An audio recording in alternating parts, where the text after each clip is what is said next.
SDP CPM അവിശുദ്ധ കൂട്ടുകെട്ടിന്റെ കൂടുതൽ തെളിവുകൾ പുറത്ത്. മലപ്പുറത്തെ 3 പ്രമുഖ LDF സ്വതന്ത്ര സ്ഥാനാർത്ഥികളും മത്സരിക്കുന്നത് SDP-യുടെ ചിഹ്നത്തിലാണ്.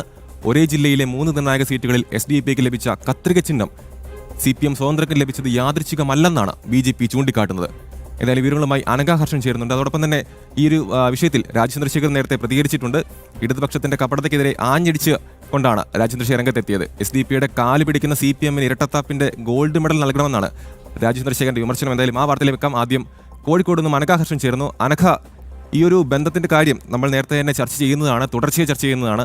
വാർത്താ സമ്മേളനത്തിലടക്കം ചോദിക്കുമ്പോഴൊക്കെ ഒഴിഞ്ഞു മാറുന്നൊരു സാഹചര്യം ഉണ്ടായി. ആ ഒരു ദൃശ്യങ്ങൾ നമ്മൾ പ്രേക്ഷകരെ കാണിച്ചതാണ്. ചോദ്യം ചോദിക്കുമ്പോൾ അത് കൃത്യമായ മറുപടി ഇല്ലാതെ, SDP ബന്ധത്തെക്കുറിച്ചുള്ള വ്യക്തമായ മറുപടി ഇല്ലാതെ മുഖ്യമന്ത്രി ഒഴിഞ്ഞു മാറി. പക്ഷേ ഇപ്പോൾ വരുന്ന പ്രധാനപ്പെട്ട വാർത്ത SDP CPM അവിശുദ്ധ കൂട്ടുകെട്ടിന്റെ കൂടുതൽ തെളിവുകളാണ്. മലപ്പുറത്തെ 3 പ്രമുഖ LDF സ്വതന്ത്ര സ്ഥാനാർത്ഥികളും മത്സരിക്കുന്നത് SDP-യുടെ ചിഹ്നത്തിലാണ്. എന്താണ് മറ്റു വിവരങ്ങൾ അനഘ?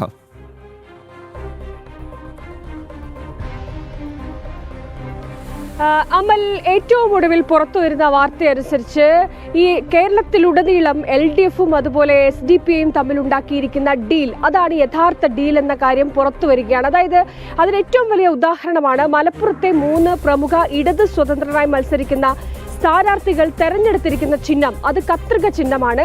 കേരളത്തിലുടനീളം SDP-യുടെ സ്ഥാനാർത്ഥികൾ മത്സരിക്കുന്നതിനായി തെരഞ്ഞെടുത്തിരിക്കുന്ന ചിഹ്നവും കത്രിക തന്നെയാണ്. ഇതേ ചിഹ്നത്തിൽ തന്നെയാണ് ഒരേ ജില്ലയിലെ 3 പ്രമുഖ ഇടത് സ്വതന്ത്രരായിട്ടുള്ള സ്ഥാനാർത്ഥികൾ ഈ ചിഹ്നം തന്നെ തെരഞ്ഞെടുത്തിരിക്കുന്നത് എന്നുള്ളതാണ്. ഒന്ന് നിലമ്പൂരിലെ U ഷറഫ് അലി, അതുപോലെ മഞ്ചേരിയിലെ PM മുസ്തഫ, വേങ്ങരയിലെ സംബാങ്ക് എന്നിങ്ങനെയുള്ള ഇടത് സ്വതന്ത്രരായി മത്സരിക്കുന്ന സ്ഥാനാർത്ഥികളാണ് SDP-യുടെ അതേ ചിഹ്നത്തിൽ തന്നെ ഈ മലപ്പുറത്ത് മത്സരിക്കുന്നത്. ഇത് ഏതെങ്കിലും തരത്തിലൊരു യാദൃശികമായി ഉണ്ടായിട്ടുള്ളതല്ല എന്നാണ് രാഷ്ട്രീയ നിരീക്ഷകരടക്കം വിലയിരുത്തുന്നത്. അത് കൃത്യമായി SDP എന്ന വർഗീയ സംഘടനയുടെ വോട്ട് വാങ്ങാൻ വേണ്ടിയുള്ള നീക്കത്തിന്റെ, ഈ പരസ്പരം ഇടതു മുന്നണിയും അതുപോലെ SDP-യും തമ്മിലുള്ള ഡീലിന്റെ ഭാഗമായിട്ടാണ് ഇത്തരത്തിൽ SDP-യുടെ അതേ ചിഹ്നം തന്നെ ഇത്തരം ഇടത് സ്വതന്ത്രർ ചൂസ് ചെയ്യാൻ കാരണമെന്നൊക്കെയുള്ള കാര്യമാണ് രാഷ്ട്രീയ നിരീക്ഷകർ പറയുന്നത്. നമുക്കറിയാം ഈ SDP എത്രത്തോളം വർഗീയ വിഷം ചീറ്റുന്ന ഒരു സംഘടനയാണെന്ന്. കാരണം നിരോധിത തീവ്രവാദ സംഘടനയായിട്ടുള്ള പോപ്പുലർ ഫ്രണ്ടിന്റെ രാഷ്ട്രീയ പാർട്ടിയാണ് SDP. ഈ ഇസ്ലാമിക തീവ്രവാദം പ്രചരിപ്പിക്കുന്ന, അല്ലെ ഇസ്ലാമിക തീവ്രവാദത്തിന് വേണ്ടി പ്രവർത്തിക്കുന്നു എന്ന് പറഞ്ഞുകൊണ്ട് UAPA ചുമത്തി കേന്ദ്ര സർക്കാർ നിരോധിച്ച സംഘടനയാണ് പോപ്പുലർ ഫ്രണ്ട് എന്ന സംഘടന. ഈ പോപ്പുലർ ഫ്രണ്ടിന്റെ രാഷ്ട്രീയ പാർട്ടിയാണ് SDP. അപ്പോൾ അവർ ഏത് ആശയത്തിലാണ് പ്രവർത്തിക്കുക എന്നത് കേരളത്തിലെ ഓരോരുത്തർക്കും അറിയാവുന്നതാണ്. അതേ ആശയത്തിൽ പ്രവർത്തിക്കുന്ന സംഘടനയാണ് SDP. ആ സംഘടനയ്ക്കൊപ്പമാണ് ഇവിടെയുള്ള LDF കൂട്ടുചേരുന്നത് എന്നുള്ളതാണ്. ഈ PFI-നെ കുറിച്ച് പറയുമ്പോൾ 2010 ജോസഫ് മാഷിന്റെ കൈവെട്ടിയ സംഘടന കൂടിയാണ് PFI, നിരോധിത തീവ്രവാദ സംഘടനയായിട്ടുള്ള PFI. ആ സംഘടന ആ രീതിയിൽ പ്രവർത്തിച്ചിരുന്ന, കേരളത്തിൽ വർഗീയ വിഷം ചീറ്റിയിരുന്ന ആ സംഘടനയുടെ രാഷ്ട്രീയ പാർട്ടിയാണ് SDP. ഈ SDP-യുമായാണ് ഈ LDF ഒപ്പം ചേർക്കുന്നത്, കൈ കൊടുക്കുന്നത് എന്നുള്ളതാണ്. അതായത് ഇവർ ഇടതുപക്ഷത്തെ സംബന്ധിച്ച് നാഴികയ്ക്ക് 40 വട്ടവും വർഗീയതയെക്കുറിച്ചും ന്യൂനപക്ഷ വർഗീയതയെക്കുറിച്ചും ഒക്കെ തന്നെ പറയാറുണ്ട്. പക്ഷെ അതിൽ ഏറ്റവും ന്യൂനപക്ഷ വർഗീയത പറയുന്ന, ആ വർഗീയതയ്ക്ക് വേണ്ടി പ്രവർത്തിക്കുന്ന സംഘടനയാണ് SDP.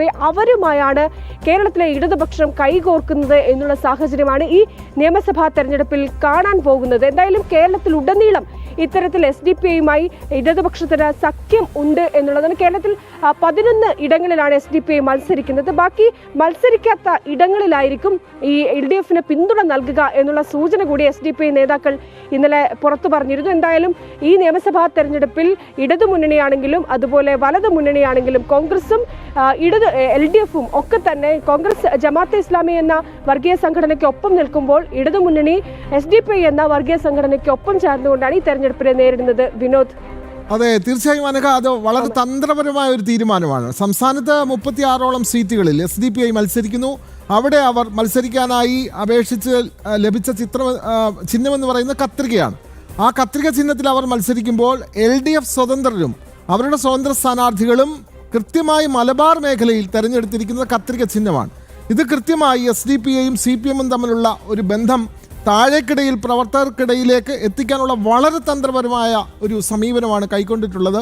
എന്നാൽ സംസ്ഥാന വ്യാപകമായി LDF സ്വതന്ത്രർ അങ്ങനെയല്ലല്ലോ തെരഞ്ഞെടുത്തിട്ടുള്ളത്. ഇപ്പോൾ തിരുവനന്തപുരം നമ്മൾ നോക്കിയാൽ തിരുവനന്തപുരം സെൻട്രലിൽ LDF സ്വതന്ത്രനായി സുധീർ കരമന മത്സരിക്കുന്നു. അവിടെ കത്രിക അല്ല ചിഹ്നം, അവിടുത്തെ ചിഹ്നം ക്യാമറയാണ് ചിഹ്നം. അപ്പോൾ ഇത്തരത്തിൽ മലബാർ മേഖലയിൽ, മുസ്ലിം മേഖലയിൽ അവരെ തെറ്റിദ്ധരിപ്പിക്കുന്ന വിധം, അല്ലെങ്കിൽ അവരുടെ SDP വോട്ടുകൾ പരമാവധി ശേഖരിക്കാനായി SDP മത്സരിക്കുന്ന ചിഹ്നത്തിൽ തന്നെ LDF സ്വതന്ത്രർ മത്സരിക്കുന്നു എന്ന് പറയുമ്പോൾ അത് പരസ്യം, അല്ലെങ്കിൽ അത് ആ ഡീൽ കൃത്യമായി മനസ്സിലാകുന്ന ഒരു കാര്യം തന്നെയാണ്.